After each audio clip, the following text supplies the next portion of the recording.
gave it to me.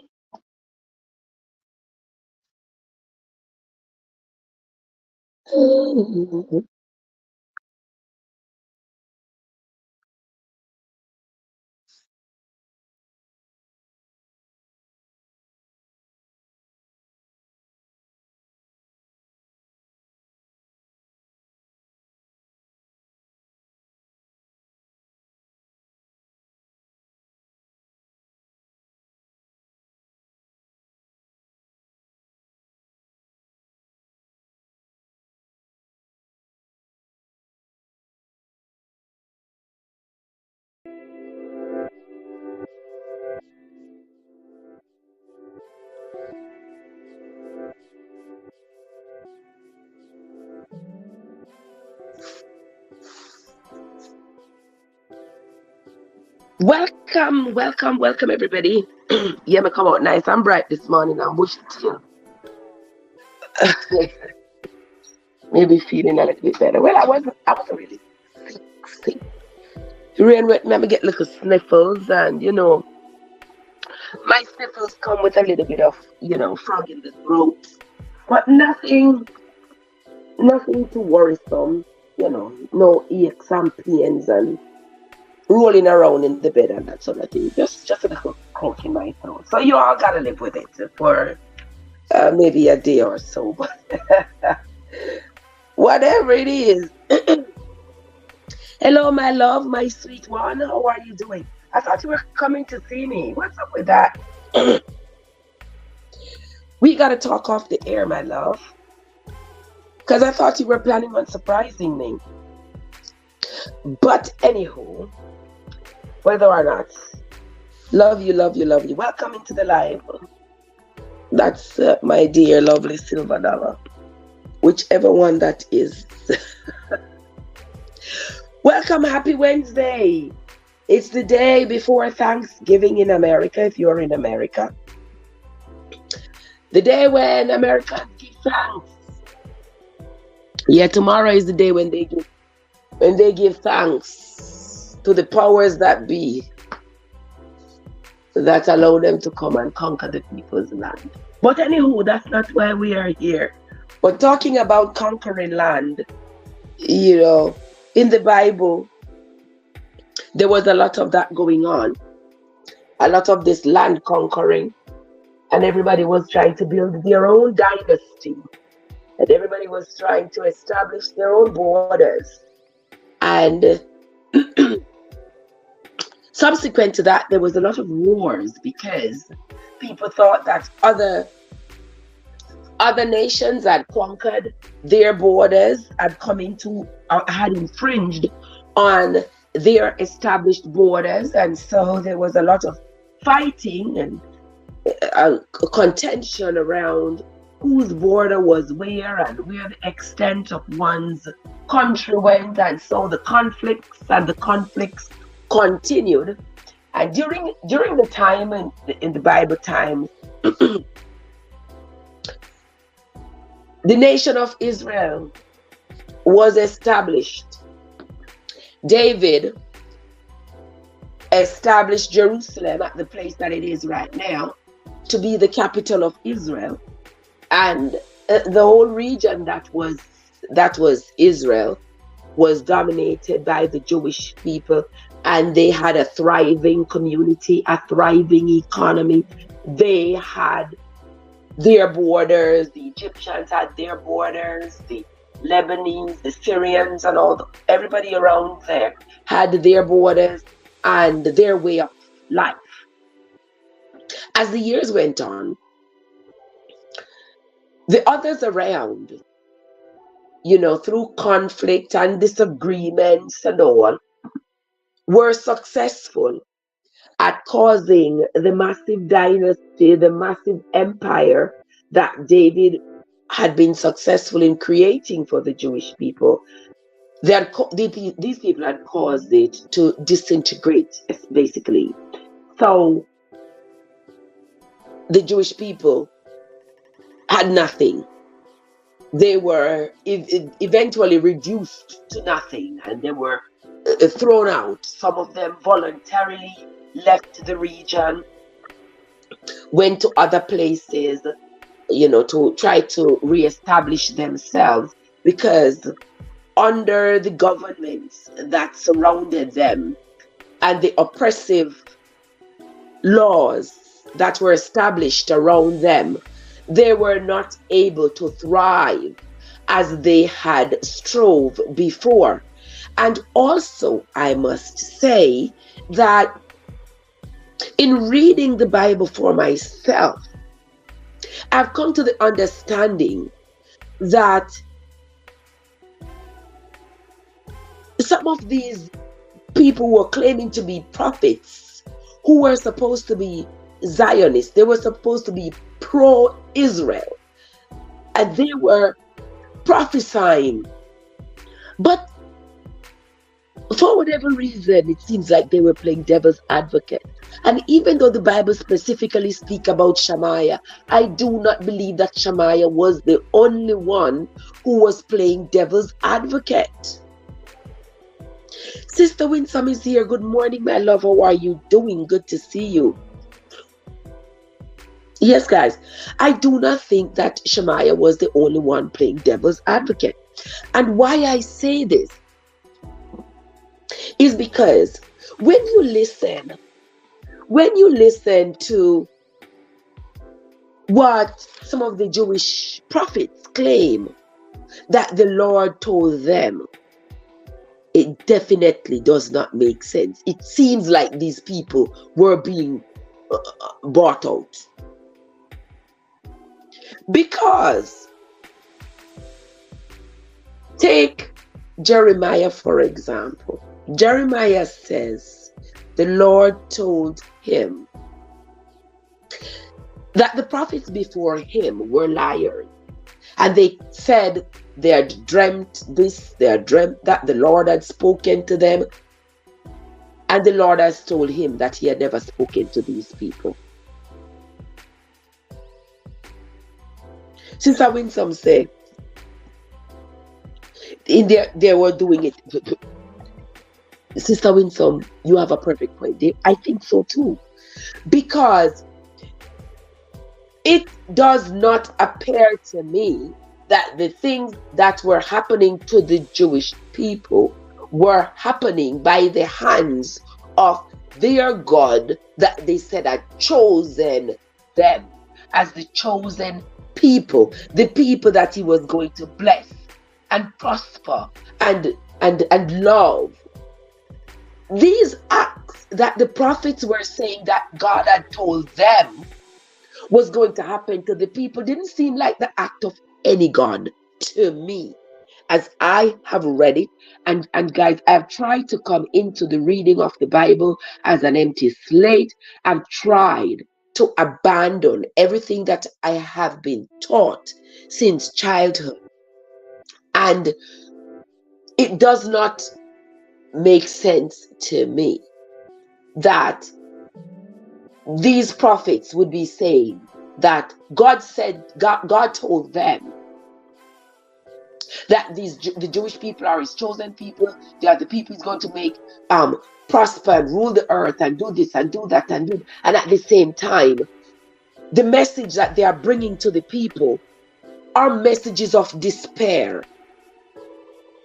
The enemy is going to take you, and the enemy is going to, make you into slaves. The enemy is going to violate you in every human way possible. But don't worry, your God is going to be with you. Now, if my God is with me, why therefore would my God allow the enemy to enslave me, to treat me poorly, to kill out the nation of us with swords and famine and pestilence, etc.? Why is that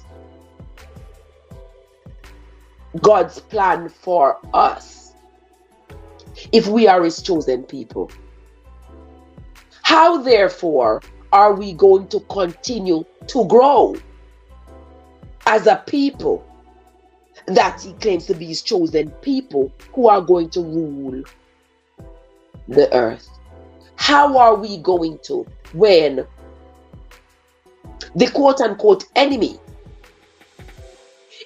they are thriving, they are having kids, they are establishing wealth, they are establishing their economy, they are serving their God, they are thriving. And then us, who you claim to be the chosen people, we are the one being subjected to the cruelty of the enemy. We are the ones being subjected to all these heinous crimes committed by the enemy in terms of slaying us, which, by the way, reduces our numbers. And when our numbers are reduced, we become less influential, we become less powerful. So how are we going to be the ones to rule when we are the minority? And we are continuing to become the minority even more and more because you are empowering the enemy to slay us, as many of us, all of us. Does that make any sense to you all? Y'all think about it. To me, it makes no sense. I think these people were calling themselves prophets were being bought. I believe that the other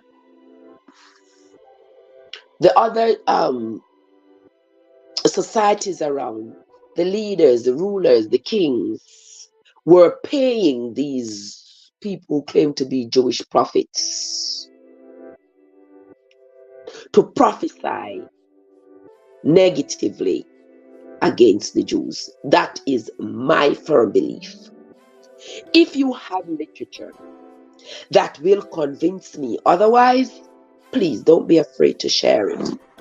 But after having read to this far in the Bible, I am utterly convinced that these Jewish prophets were not prophesying in favor of their community.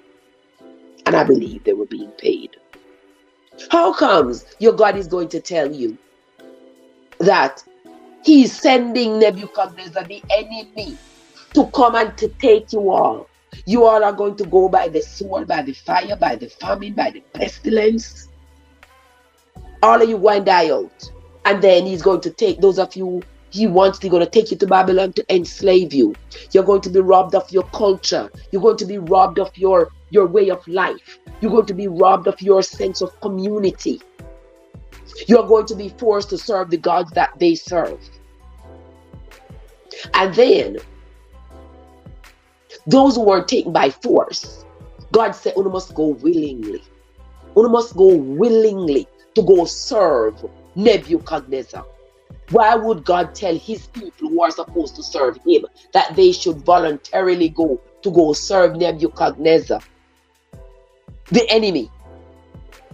But don't worry, I will be with you.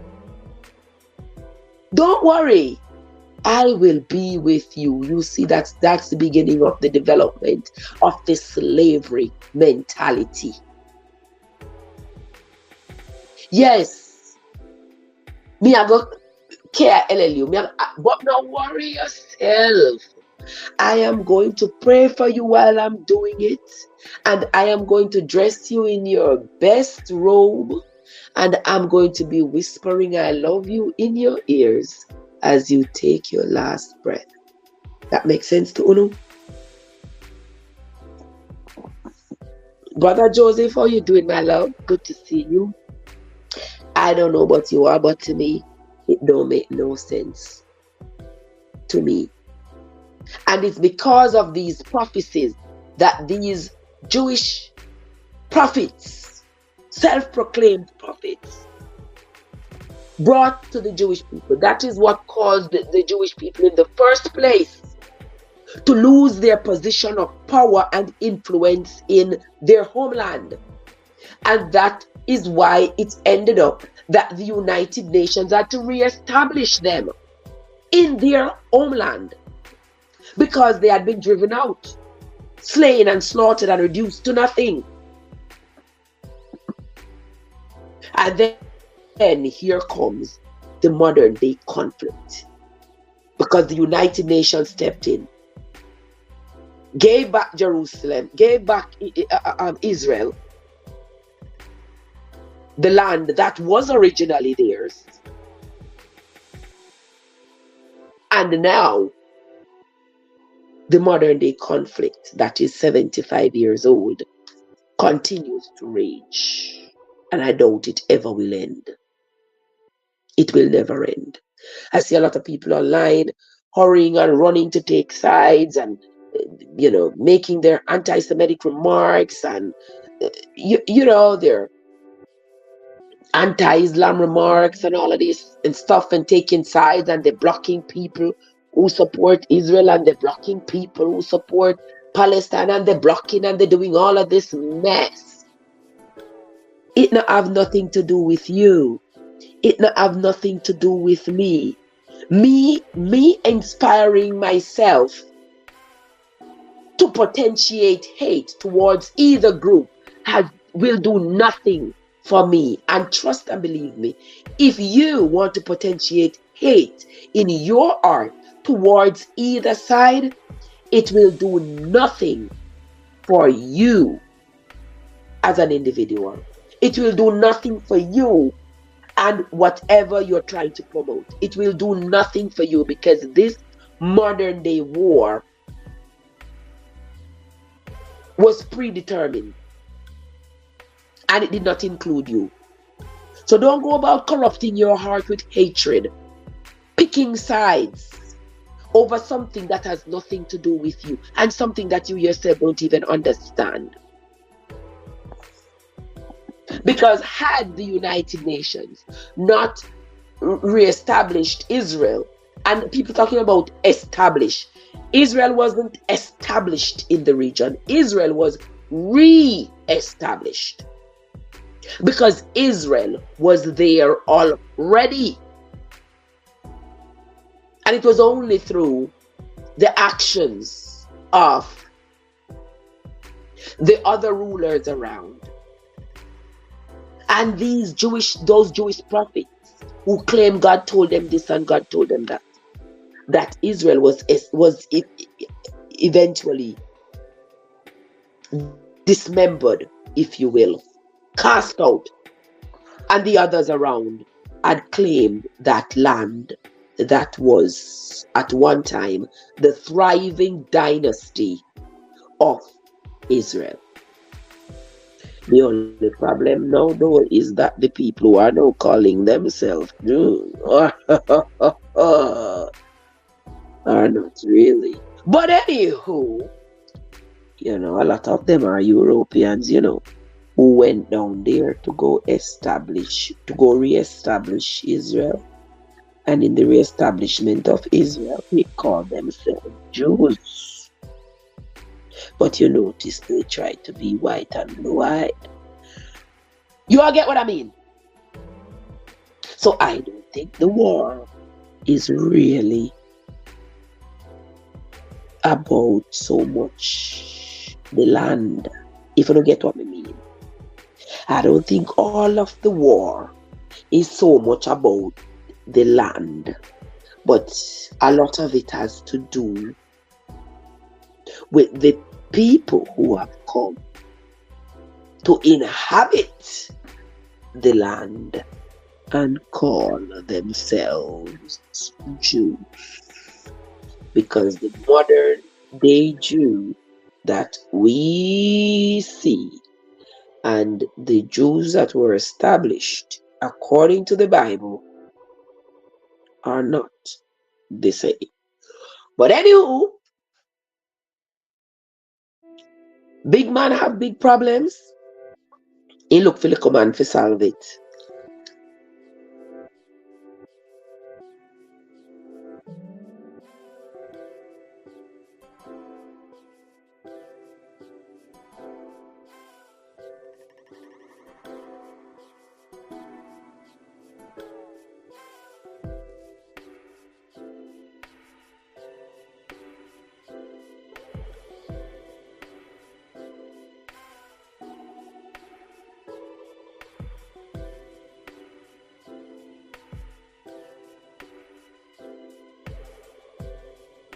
But with all that being said, we're going to continue with the reading of the Bible. This morning, we are going to be reading Jeremiah chapter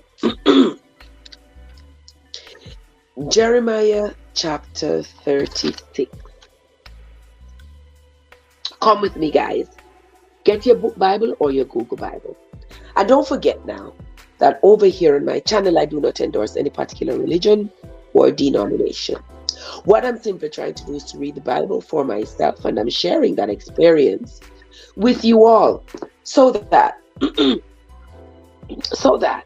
we can excuse me, so that we can know what is in the Bible for ourselves. It does behoove us to know what is in the Bible, because the Bible is very influential on just about every aspect of our lives. And for a book that is this influential on our lives, there should absolutely be no way that 98.9% of us have never read it. But we try to quote it, we try to baptize people, we try to convert people, but we have never read it. So far, as we have been reading the Bible, we have determined that the Bible is written from a Jewish perspective.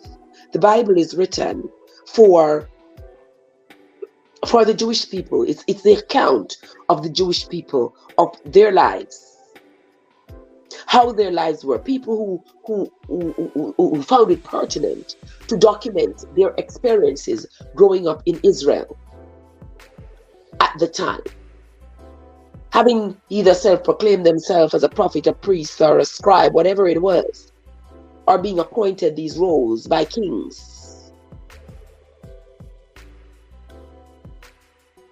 So after making their documentation of their experience, these collections, these writings were collected, some of them placed in this collection I have in my hand here that is called the Bible. Okay? So for those of you who want to convince me that the Bible is written by men inspired by God, having read the Bible for myself, I know that that is not true. But you don't have to believe me. You just need to read the Bible for yourself and stop parroting stuff that you hear other people say. Because people go around and say, oh, the Bible is written by people inspired by God. And when I read the Bible, I realize these are no inspiration. People document their experiences, and the experiences were collected, put together. And the people, the committee who put the Bible together determined whose writing they were going to put in and whose writings they were going to leave out. But today we are reading chapter 36 of the book of Jeremiah. So get your book Bible or your Google Bible and come along with me and let's read together. And it came to pass in the 4th year of Jehoiakim, the son of Josiah, king of Judah, that this word came unto Jeremiah from the Lord, saying,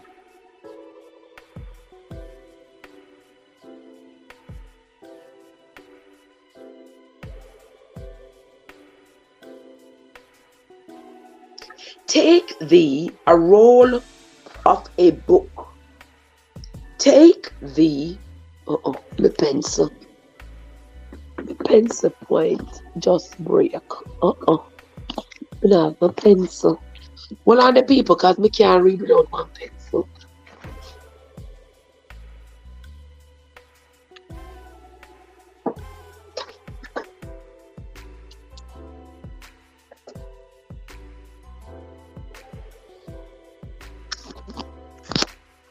Okay, I'm back. We are reading Jeremiah chapter 36, guys. So follow along with your Bible or your Google Bible. And it came to pass in the 4th year of Jehoiakim, the son of Josiah, king of Judah, that this word came unto Jeremiah from the Lord, saying, Take thee a roll of a book, and write in it all the words that I have spoken unto thee against You hear this? Against all that I tell you, against Israel. Now Jeremiah is supposed to be a prophet. We're supposed to be for Israel. Jeremiah said the Lord told him to get a book and write in the book all the words that he tell him against Israel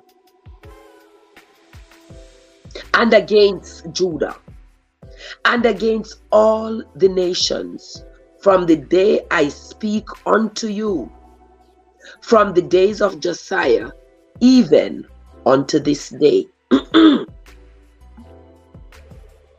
It may be that the house of Judah will hear all the evil which I propose to do unto them, that they may return every man from his evil way, that I may forgive their iniquity and their sin. What a contradiction. May I go forgive you, but may I go do evil to you? How people settle for this? I'm going to forgive you, but at the same time, I'm going to do such evil to you. Then Jeremiah called Baruch, the son of Neriah, and Baruch wrote them from the mouth of Jeremiah all the words of the Lord, which he had spoken unto him, upon a roll of a book. And Jeremiah commanded Baruch, saying, I am shut up. I cannot go into the house of the Lord. Therefore go thou and read in the roll which thou hast written from my mouth. The words of the Lord is the ears of the people in the Lord's house upon the fasting day, and also thou shalt read them in the ears of all Judah that come out of their cities. It may be they will present their supplication before the Lord, and will return everyone from his evil way. For great is the anger and the fury that the Lord hath pronounced against these people. And Baruch, the son of Neriah, did according to all that Jeremiah the prophet commanded him, reading in the book the words of the Lord in the Lord's house. And it came to pass in the 5th year of Jehoiakim, the son of Josiah, king of Judah, in the 9th month, that they proclaimed a fast before the Lord to all the people in Jerusalem, and to all the people that came from the cities of Judah into Jerusalem. Then read Baruch in the book the words of Jeremiah in the house of the Lord, in the chamber of Gemariah, the son of Shaphan the scribe, in the higher court, at the entry of the new gate of the house of the Lord's house, in the ears of all the people. When Micaiah, the son of Gemariah, the son of Shaphan, had heard out of the book all the words of the Lord, then he went down into the king's house, into the scribe's chamber, and lo, all the princes sat there, even Elishama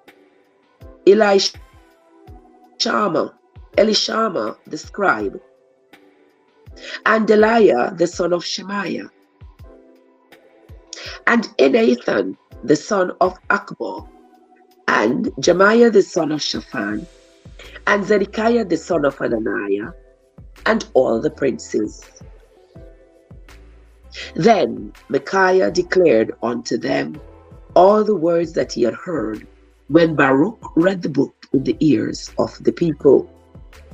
Therefore all the princes sent Jehudi the son of Nethaniah, the son of Shelemiah, the son of Cushai, unto Baruch, saying, Take in thy hand the roll wherein thou hast read in the ears of the people, and come, So Baruch, the son of Neriah, took the roll in his hand and came unto them. So the chain of events, Jeremiah tell Baruch that he should write down everything that Jeremiah is going to tell him that the Lord has told him. Jeremiah was banned. Jeremiah was banned from the church. So Baruch went in for Jeremiah and read to the people everything that Jeremiah had told him that the Lord had told him, Jeremiah. When the people heard it, you can imagine how stunned the people are. Like, how about this again, Father God? EAG. So Jeremiah sent Baruch to go tell the people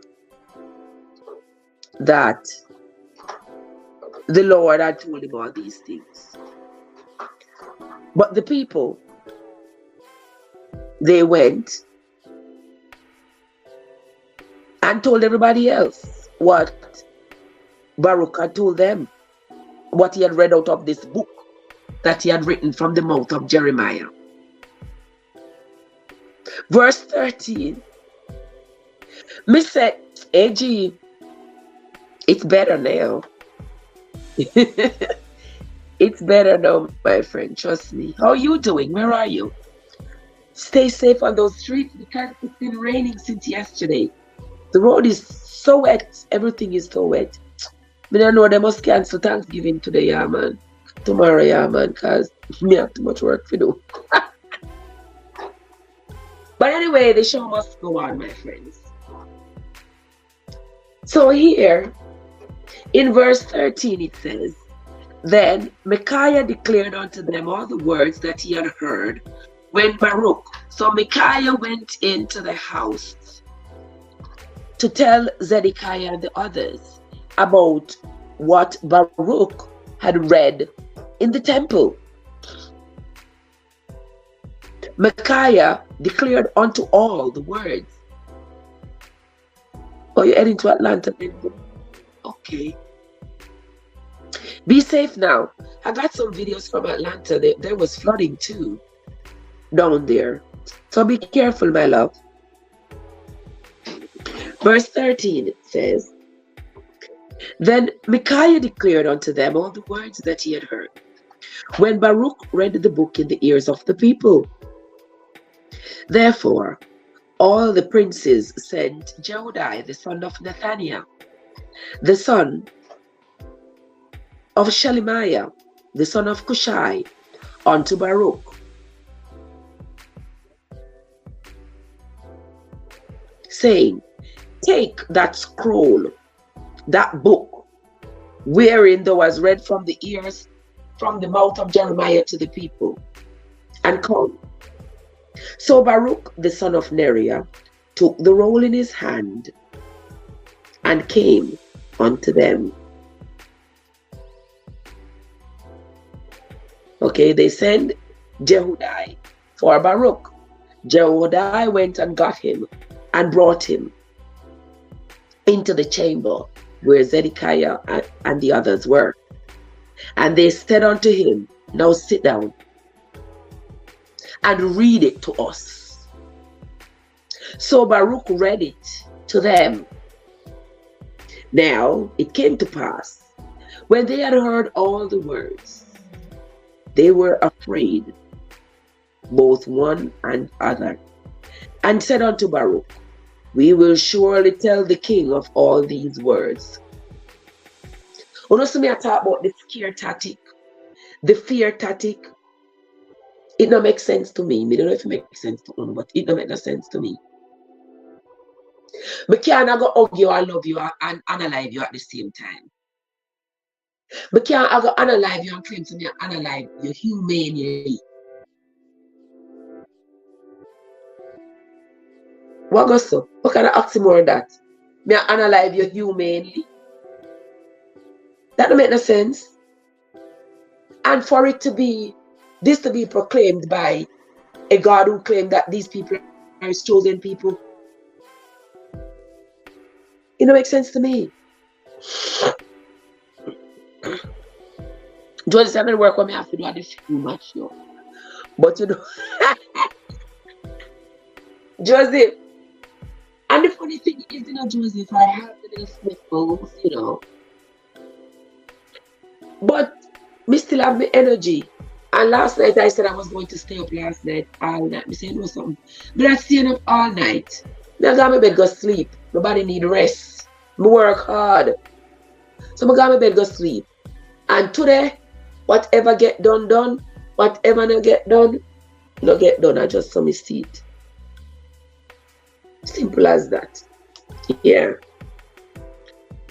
But me I go run go down to Walmart when me done. Go get some couple of things that me I run out of. And then come back. Yeah.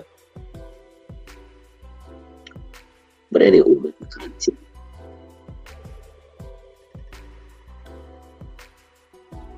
So as I was saying, guys, so the people have now heard the word of Jeremiah, that Jeremiah said the Lord told him about the destruction that he is about. Why the God is telling all these prophets that he has so much destruction for the children of Israel when they are supposed to be the chosen people?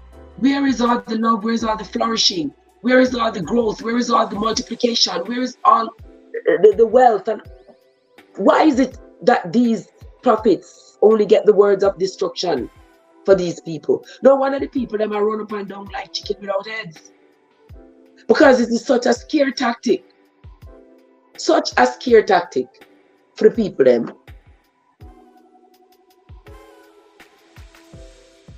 Everything is to scare them straight. And then you scare me straight and you promise me death. But then you tell me you love me. Listen, I'm going to continue reading. And as much as sometimes I get emotional because I tell you all how I feel. Just I mean, if you get rid of the film, I like how the sound. Actually, I like how the sound either. But me have to do. Yeah. We don't know take one more train and sitting. But yeah, take one more train drink from turmeric and some garlic. I just took me work the last 2 days too, you know. But not stress out of yourself, don't worry yourself. With one foot, one throat, my throat not sore or nothing. It just, yeah. But anywho, we ain't worried about it. I'm gonna get it taken care of.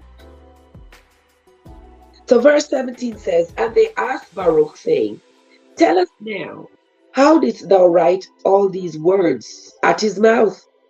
Then Baruch answered them, he pronounced all these words unto me with his own mouth, and I wrote them with ink in the book. Then said the princes unto Baruch, go, hide yourself, you and Jeremiah, and let no man know where you are. And they went into the king into the court. But they laid up the roll in the chamber of Elishama the scribe, and told all the words in the ears of the king. So the king sent Jehudi to fetch the book, and he took it out of Elishama the scribe's chamber. And Jehudi read it in the ears of the king, and in the ears of all the princes which stood beside the king. Now the king sat in the winter, in the 9th month, and there was a fire on the hearth burning before him. And it came to pass that when Jehudi had read 3 or 4 leaves, he cut it with the penknife and cast it into the fire that was on the earth, until all the roll was consumed in the fire that was burning. Yet they were not afraid, nor rent their garments, neither the king, nor any of his servants that heard all these words. Nevertheless, Elnathan and Deliah and Gemariah had made intercession to the king that he would not burn the roll, but he would not hear them. But the king commanded Jeremiel, the son of Amalek, and Seraiah, the son of Azriel, and Shelemiah, the son of Abdiel, to take Baruch the scribe and Jeremiah the prophet, but the Lord hid them. Then the word of the Lord came to Jeremiah after that the king had burnt the roll, and the words which Baruch wrote at the mouth of Jeremiah, saying, Take thee again another roll, and write in it all the former words that were on the first roll, which Jehoiakim the king of Judah had burnt.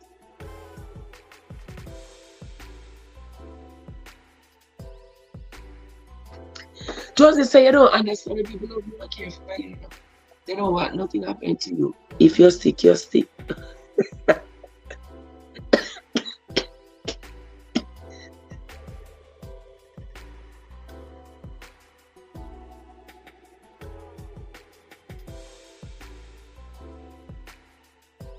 Yes, Joe, I certainly understand people's love and care and concern. Of course I understand. I do understand, and I appreciate it. I appreciate it.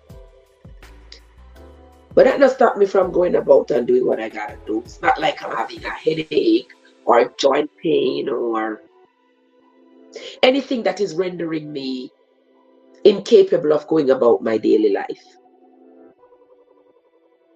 Just a little rasp in my throat. That's it. Me not have no joint pain, me not hurt no way, nothing.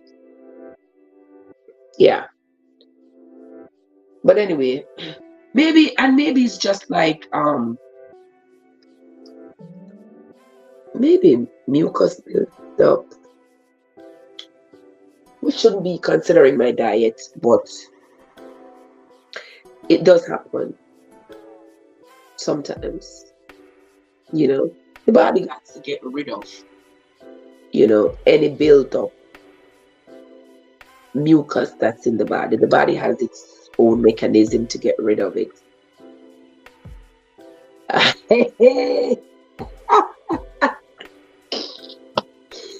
Oh, I wonder how I need AG.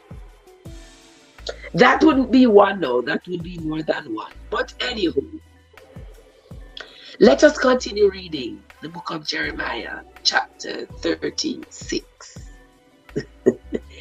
Yes, you see what I mean when some me not have no red eyes and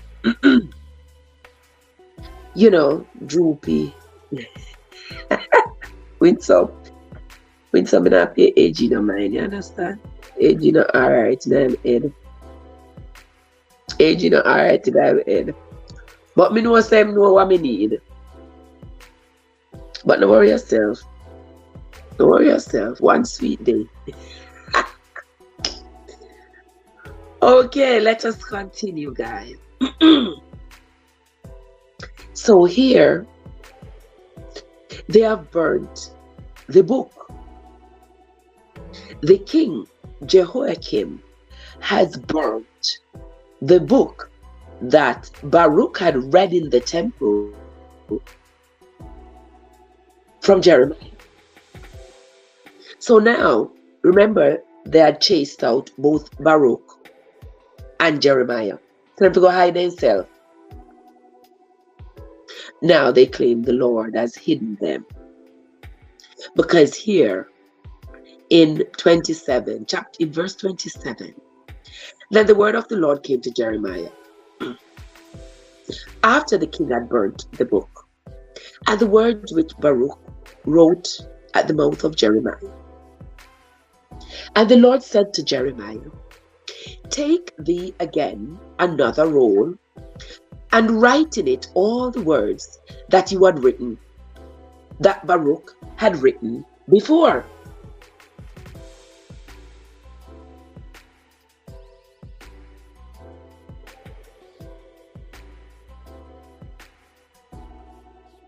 Watch her. Joseph says she wants to know.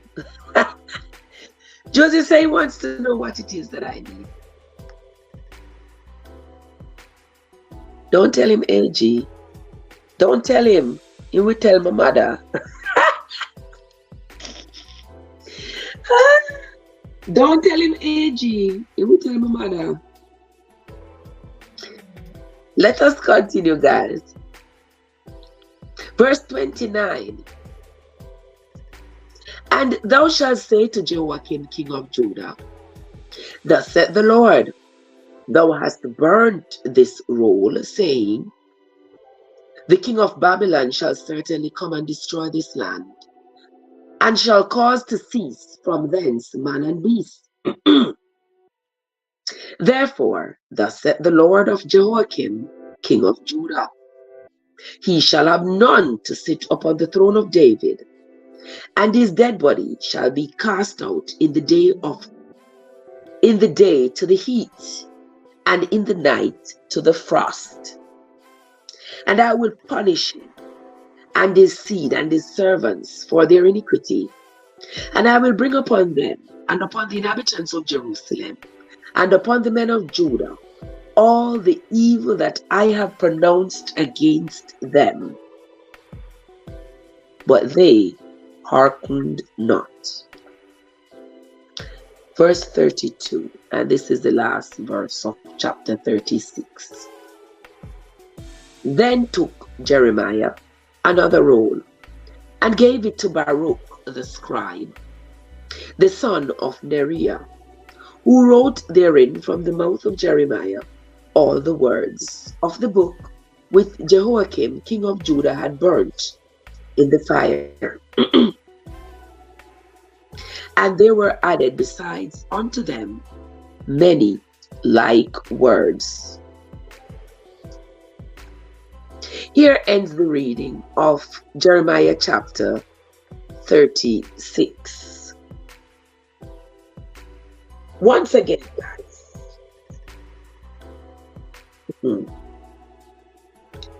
here we have come upon another controversy as it pertains to the Bible. I don't think these controversies are going to end. I don't think we're going to stop hearing them, reading about them, because certainly it has to be that, let's say, AG says putting a smile on my face is his job. Well, at least you're doing it well. You're doing it well, AG. And I thank you so much, guys. And I thank you all so much, guys, for for your support, through thick or thin, through great or small, through excitement or non-excitement, through me being here or not being here. I sincerely appreciate you all. And I want to say thanks to everybody who has come into the live and those who will come in after the live has ended. Now, guys, I am not trying to convince or reconvince anybody about their religious faith or their belief in the Bible or its contents. I am simply reading it so that we all can understand what is it. A lot of you have not read it, because you are afraid. We have been threatened with blasphemy. I have been threatened with blasphemy since I was maybe 9-10 years old, when I first started to question the things that I had read in the Bible. Then catch me and baptize me and say, you need God. You need God in your soul. Then catch me and baptize me. It didn't stop me from being a kind person.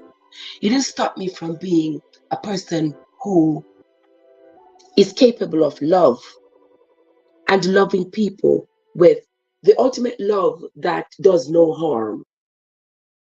It didn't cause me to rebel against any supreme being or against anybody to want to hurt anybody. It never did. What it did was it concretized my desire to know for myself what is in the Bible. What is this guarded secret that people who are teaching the Bible refuse to allow the congregation to read it for themselves? Why the selection? Why are they being so selective in the areas of the Bible? If you are going to be selective in areas of the Bible, then you cannot say honestly that you believe the entire Bible and whatever the Bible says you have to do. Then that would mean that you are a liar. The Bible is a collection of stories, and the people who wrote from their experiences, whether it all made up in their heads or it was real experience, because you see, a lot of it make up in their head. A lot of people are self-proclaimed prophets, claiming that God told them this and God told them that. So if everybody come out, all these prophets come out and everybody say God tell them, and everybody come with a different story, where is the document that's going to tell me who was right and who was wrong? They couldn't even agree amongst themselves. Yet they were saying that the same God was telling them these things. Well, I know, so him tell me, him tell me, say, him a gonna murder everybody in Israel. Well, I know, so him tell me, him tell me, say, him a gonna make all the Israelites live. Clever, whatever. Well, I know, so him tell me, bossy. Him tell me, say, only some of Uno I go dead. The rest of Uno, I go away from here, so. Run away from here, so. What? And these are the people who are supposed to prosper and reign in the region? Now you see why it was possible for the other nations around.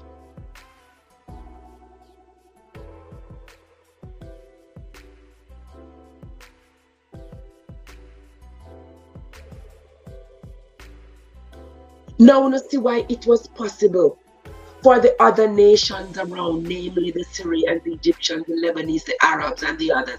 You see why it was possible for them to conquer Israel? Because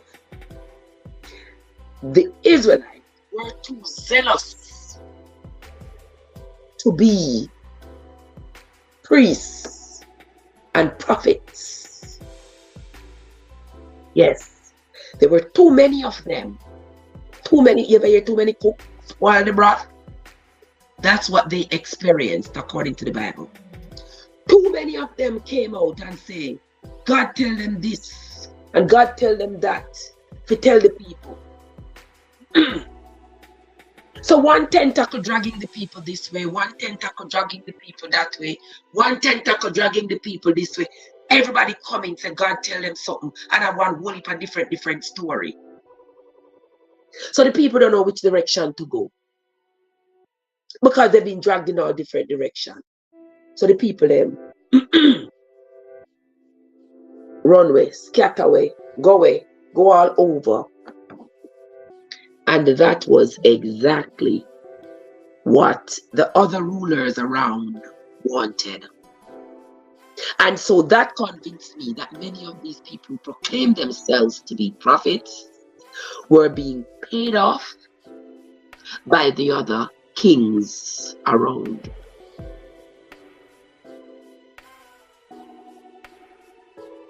That's my understanding of the Bible for myself. You don't have to believe it. You don't have to agree with me. But you can read it for yourself.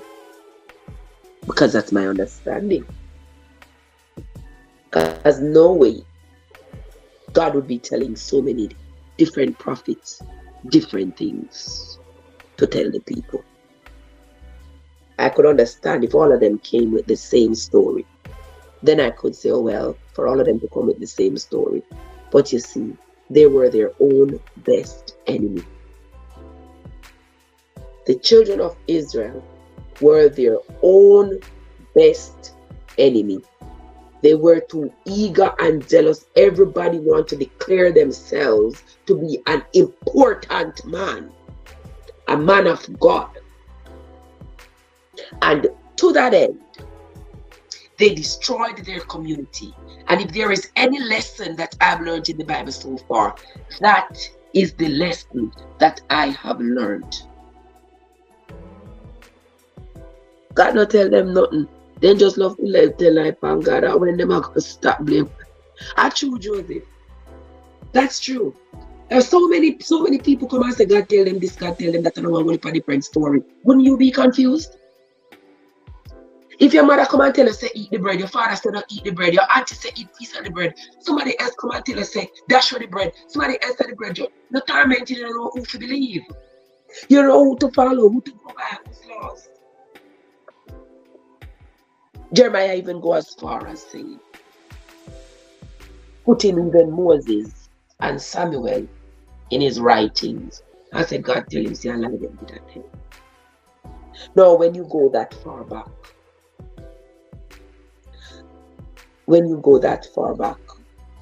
to claim that the prophets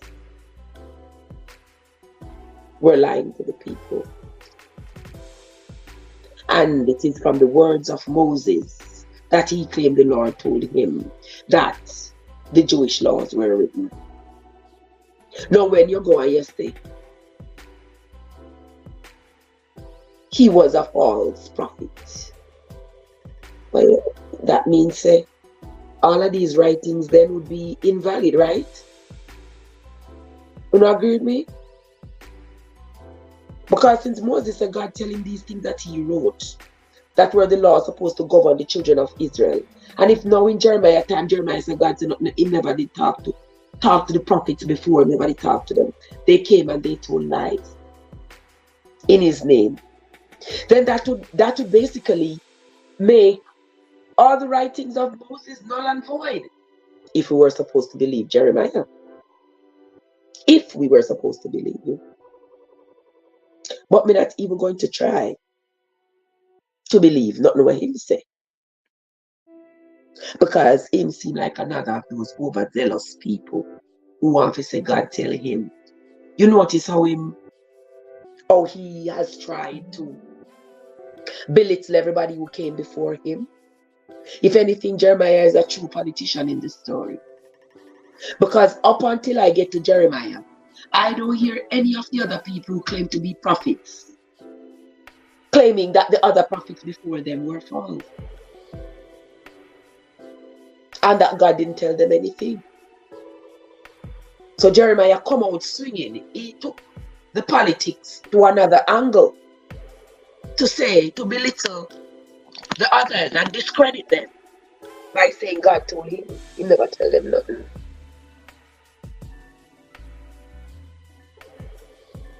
So if God never tell them nothing at all the other writings then are just people, overzealous people, just write whatever come in their mind, what they thought to be good to write, something that they think others would benefit from.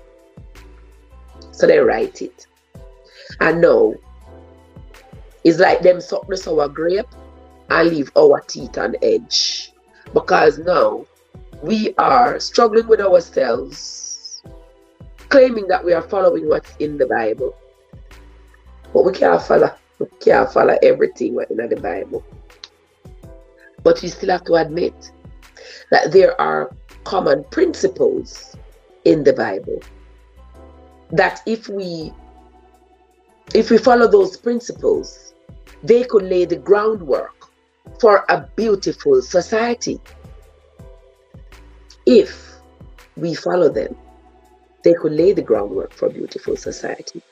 Because this was the beginning of humans trying to establish laws and order and rule in the human community. And nothing is wrong with that. Nothing is wrong with that. But I believe that in today's society, we should get a new collection. Yeah? Get a new collection. Establish modern day laws using the principles that have been written in the Bible. Some of them at least. and establish a new manual for modern day society. That's just my belief. It may fall on deaf ears, it may fall on the ground, but that's just my belief. Because from the ancient Jewish perspective, they had written what they believed were supposed to be ways for humanity to exist. And some of the ways that were written then are not applicable now. But that's where I'm going to end the reading for today, my friends. I don't want to go over time because I'm going by the clock. I don't want to go over time. So I'm going to be running right now. I will come back later on. I have to run on the street and come back. When I come back, you know, I'll see what we get to do together. We haven't been able to read our novel, but we are going to. We are going to be continuing the reading because I want to know what happened to Diana, and I'm sure you all want to know as well. I have a mountain of things to do before my family starts arriving today, but we are going to get it done. So that's where we're going to end the reading for today. Thanks to everybody who came in and those who will come in after the live has ended and listen to the live. I sincerely appreciate you. If you all have come across any literature that pertains to any chapter of the Bible that I have read, don't be afraid to share it with me. I would be happy to read it, and we can always agree to disagree, and we can always agree to have an adult conversation. Okay, that's where we're going to end it for this morning, my friends. Until next time, this is Trev from Trevessence, where your journey matters. Have yourselves a great day, everybody. Be safe, guys, and I'll see y'all later.